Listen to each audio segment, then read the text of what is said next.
এঁচোড় তো এর আগে আপনারা অনেক রকমভাবেই কিন্তু রান্না করে খেয়েছেন। একবার এঁচোড় দিয়ে ছোলার ডালের এই রেসিপিটি ট্রাই করে কিন্তু দেখতে পারেন। এই রান্নাটা কিন্তু খেতে অসাধারণ লাগে।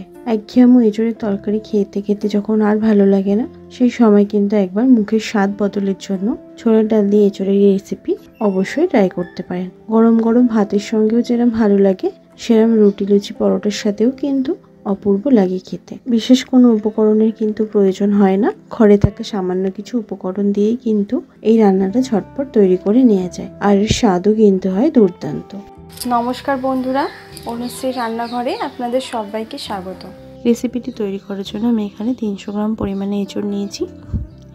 ভালো করে খোসা ছাড়িয়ে এরমভাবে টুকরো টুকরো করে কেটে নিয়েছি। এখানে নিয়েছি হাফ কাপ পরিমাণে ছোলার ডাল।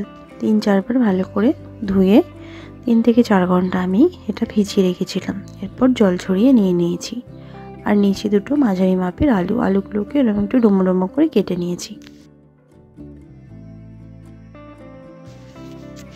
এখানে একটা মশলা নিয়েছি, 3টে ছোট এলাচ, 3-4 পিস লবঙ্গ, একটা ছোট দারচিনির টুকরো। এরপর এর মধ্যে দেবো আমি ছোট্ট একটা জায়ফলের টুকরো, দিচ্ছি 1 চামচ পরিমাণে গোলমরিচ আর 1 চামচ পরিমাণে গোটা জিরে, আর দিচ্ছি দুটো শুকনো লঙ্কা। সামান্য একটুখানি জল দিয়ে মিক্সিতে এটা বেটে নেব। এদিকে একটা পাত্রে আমি জল দিয়ে দিয়েছি অল্প পরিমাণ, গ্যাসটা অন করে দিয়েছি। তার মধ্যে এঁচোড়গুলোকে দিয়ে দিয়েছি সামান্য একটুখানি হলুদ আর একটুখানি নুন দিয়ে আমি এঁচোড়গুলোকে একটু সেদ্ধ করে নেব। নুন হলুদ দিয়ে ভালো করে মিক্সড করে নিলাম। এরপর 5 থেকে 6 মিনিট মিডিয়াম ফ্লেমে ঢাকা দিয়ে আমি এঁচোড়টাকে একটু সেদ্ধ করে নেব। 5-6 মিনিট পর ঢাকাটা সরিয়ে নিয়েছি।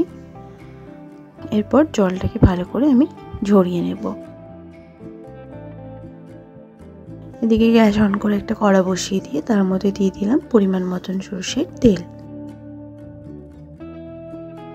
তেলটা ভালো করে গরম হয়ে গেলে ফোড়নে দিচ্ছি হাফ চামচ পরিমাণে গোটা জিরে। ফোড়নটাকে একটুখানি ভেজে নেব। এরপর দিয়ে দিচ্ছি একটা মাঝারি মাপে পেঁয়াজ কুচি। পেঁয়াজ কুচিটাকে দিয়ে 1 মিনিট আমি হাই ফ্লেমে একটুখানি ভেজে নেব। এরপর আমি কেটে রাখা আলুগুলোকে দিয়ে দিলাম। আলুগুলোকে দিয়ে পেঁয়াজের সঙ্গে একটু নাড়াচাড়া করে নিচ্ছি। পেঁয়াজের সঙ্গে আলুটাকে একটুখানি নাড়াচাড়া করে ভেজে নেওয়ার পর 3-4 মিনিট লো ফ্লেমে ঢাকা দিয়ে দেব।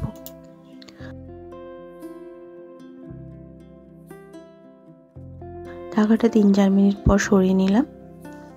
আলু পেঁয়াজটা এবার ভাজা ভাজা হয়ে গেছে।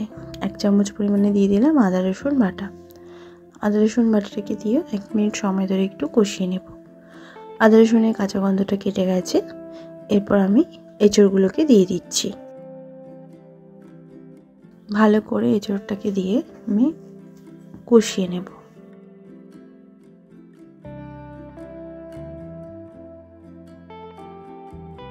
ভালো করে এঁচোড়টাকে দিয়ে একটুখানি নাড়াচাড়া করে আমি একটুখানি কষিয়ে নিলাম। এরপর দিচ্ছি 1 চামচ পরিমাণে কাশ্মীরি লঙ্কার গুঁড়ো, হাফ চামচ পরিমাণে হলুদ গুঁড়ো, নুন দিচ্ছি স্বাদ মতন, আর দিয়ে দেবো আমি 1 চামচ পরিমাণে ধনের গুঁড়ো, আর আমি দিয়ে দিচ্ছি জল ঝরিয়ে রাখা ছোলার ডাল। ভালো করে মশলাগুলোর সঙ্গে আমি মশলাগুলোকে দিয়ে ভালো করে কষিয়ে নেব। ফ্লেমটা কিন্তু মিডিয়ামে রেখে এখানে মশলার সঙ্গে আমি কষিয়ে নিচ্ছি। এরপর আমি এখানে দিচ্ছি যে মশলাটা আমি বেটে রেখেছিলাম, সেই মশলাটা দিয়ে দিলাম, আর দিয়ে দিলাম সামান্য একটুখানি জল আর দুটো মাঝারি মাপের টমেটো কুচি।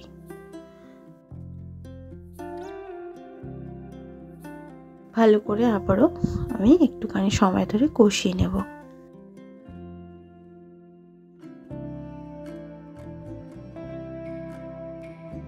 ভালো করে মশলার সাথে আমি কষিয়ে নিলাম।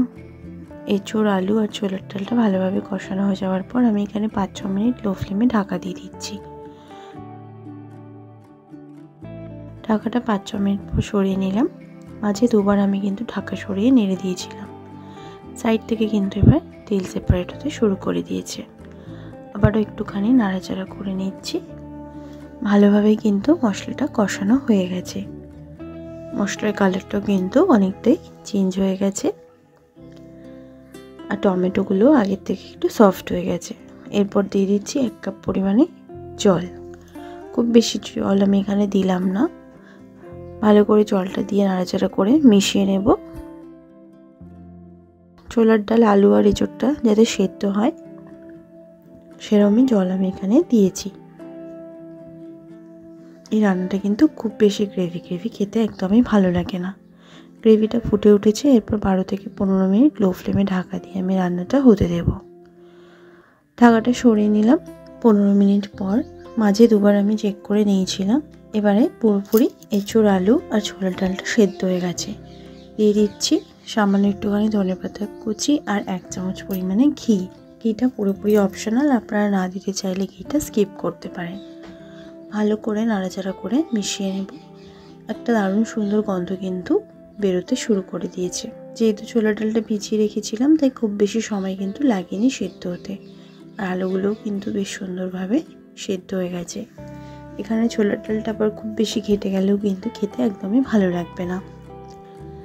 এরপর নাড়াচাড়া করে মিশিয়ে নিয়েছি। রান্নাটা আমার পুরোপুরি রেডি। এবার গ্যাসের ফ্লেম বন্ধ করে দিয়ে গরম গরম সার্ভ করে নেব। ছোলা ডাল দিয়ে এঁচোড়ের এই রেসিপিটি কিন্তু গরম গরম রুটি, পরোটা, লুচির সাথে খেতে দুর্দান্ত লাগে। একবার এরমভাবে আপনারা ওই রেসিপিটি ট্রাই করে দেখতে পারেন। আশা করছি ভালো লাগবে। ভালো লাগলে লাইক শেয়ার করতে ভুলবেন না। কমেন্ট বক্সে কমেন্ট করে জানাতে ভুলবেন না রেসিপিটি কেমন লাগলো। ভালো থাকবেন, সুস্থ থাকবেন। ধন্যবাদ।